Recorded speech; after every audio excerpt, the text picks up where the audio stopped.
Bonjour à toutes et à tous. Merci Sifelor pour cette introduction. Donc, moi, j'ai prévu quelques slides pour vous présenter la démarche tunisienne par rapport à la transition vers l'IPv6. Mais puisque nous n'avons pas beaucoup de temps et que la majorité des enjeux et des statistiques qui se rapportent à ce sujet ont été très bien abordés. Je vais passer rapidement et directement à les étapes de la démarche tunisienne et en particulier les actions qui ont été prises pour concrétiser notre approche. Mais je vais tout de même m'arrêter sur un slide assez important par rapport au volet stratégique. Je voudrais bien vous parler du cas de deux pays qui ont, à mon sens, réussi à franchir le cap par rapport à l'IPv6. Ce sont des pays pour lesquels le taux d'adoption de l'IPv6 a dépassé 50%, et je parle en particulier de l'exemple de la Chine et de l'Arabie Saoudite.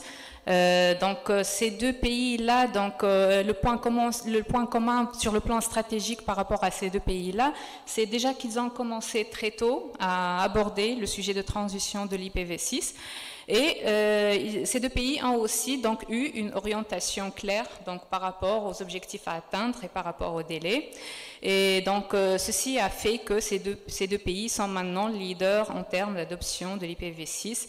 Et ceci ne fait que concrétiser l'importance d'une stratégie nationale par rapport à la migration de l'IPv4 vers l'IPv6. Une stratégie va être en quelque sorte un guide qui va dire aux différents acteurs concernés comment et avec quelle vitesse on devra aller pour migrer de l'IPv4 vers l'IPv6. Justement par rapport à ça, je passe directement à notre approche en Tunisie sur le plan national.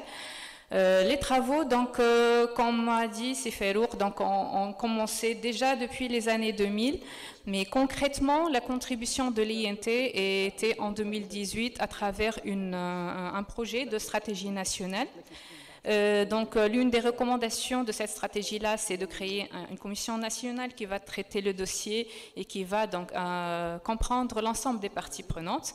Effectivement, cette commission a été créée le 25 novembre 2021. Elle comprend des représentants du ministère, des 3 opérateurs et de l'Agence tunisienne d'Internet.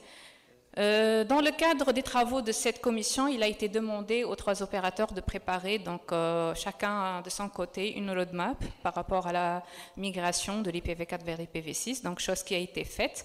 Il y a eu plusieurs réunions depuis la création de ce comité, et les plans d'action qui ont été élaborés ont très bien avancé.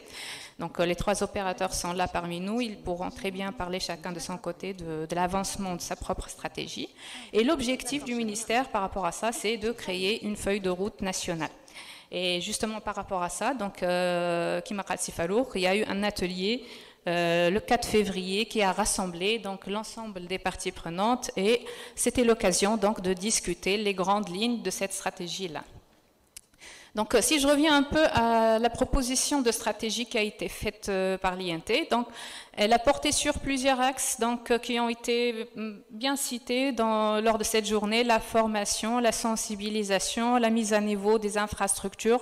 Mais nous, on a insisté sur un aspect très important qui nous est paru très important par rapport au sujet de migration, et qui est l'administration publique qui doit adopter l'IPv6. On a considéré que l'administration va constituer un levier et un moteur d'implication et de sensibilisation pour l'ensemble des acteurs. Et particulièrement par rapport à ceci, nous avons insisté sur un levier aussi important qui est la commande publique. On a aussi considéré que les commandes publiques faites par les administrations doivent comprendre l'obligation de compatibilité avec l'IPv6. Ceci a été très bien pris en considération. Et concrètement, il y a eu une circulaire qui est parue le 19 avril 2022 qui a porté sur un certain nombre d'obligations, parmi lesquelles le fait de procéder à un inventaire de toute l'infrastructure technique pour vérifier sa compatibilité avec IPv6, l'obligation aussi d'établir un plan de transition détaillé, afin de mettre à niveau l'infrastructure, et il y a aussi une obligation d'établir un plan de formation au profit des techniciens et des responsables. Et finalement, c'est ce que je viens de citer, il y a aussi l'obligation de prévoir l'IPv6 dans toutes les prestations d'acquisition, d'hébergement et de connectivité, et ceci pour les commandes publiques, bien sûr. Donc, comme je viens de le dire, donc, chacun des 3 opérateurs a préparé son projet de migration, si on peut dire. Donc, le point commun, c'est que les 3 opérateurs vont procéder à la migration pour tout ce qui est mobile broadband en premier lieu. Donc, cette action va concerner donc, à peu près 7 millions de smartphones opérationnels sur le marché tunisien, dans l'objectif d'être opérationnel vers le début de l'année 2023. Et ensuite, donc une fois cette action terminée, donc, la deuxième étape sera de s'orienter vers tout ce qui est fixed broadband, et cette action va concerner plus que 1,5 million d'accès. Donc, et maintenant, au niveau de la Tunisie, puisqu'on est dans une phase de transition, donc 2 enjeux majeurs qu'il faut prendre en considération, donc ça c'est classique. Premièrement, la communication IPv4, IPv6, donc qui doit continuer donc, pendant un bon moment. Et la sécurité des réseaux, il faut s'assurer que tous les mécanismes qui sont implémentés ou qui étaient implémentés pour l'IPv4 le sont pour l'IPv6. Donc voilà. Pour les étapes prochaines, donc, il est prévu que la feuille de route nationale soit consolidée.